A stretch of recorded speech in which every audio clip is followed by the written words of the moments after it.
Your former teammate Jon Dahl Tomasson is now the coach of Sweden. He says that Team Sweden is like a piano. Okay.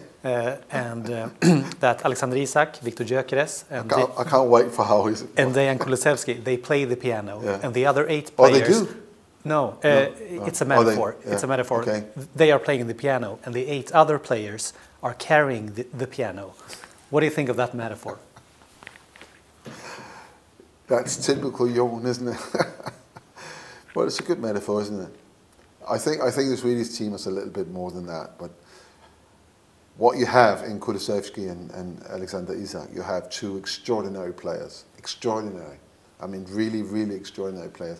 It doesn't happen very often that countries like our countries, you know, with a small population, not that many, you know, not the greatest numbers.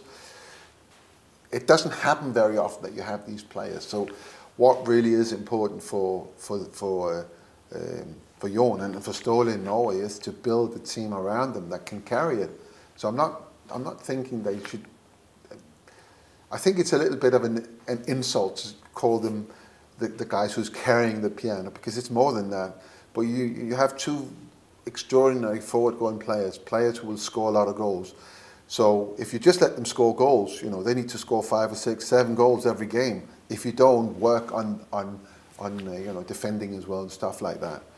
So I know Jon is he's a clever guy. I think he's been relatively successful as a coach. I know him. I know what people say about his time in Blackburn. He's very capable. So he's building a team that. But the pressure is on, because when you have 2 players like that, you need results. Yeah, both Alexander Isak and Viktor Gyökeres is, you know, a lot of people seem to think that maybe one of them are the solution of the problems in Manchester United. Do you see any of them playing for Manchester United? I could see both of them play for Man United. It's not a question of can they play for Man United. If you had to choose one of them. If I have to choose one of them? Yeah. No, I think the biggest problem we have is scoring goals. So you pick the guy who's scoring a ton of goals at the moment.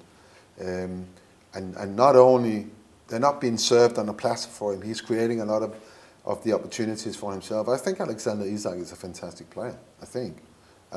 You know, I'd be very surprised if Newcastle will be able to keep him, because everyone will be looking at bringing him into their football club in the summer.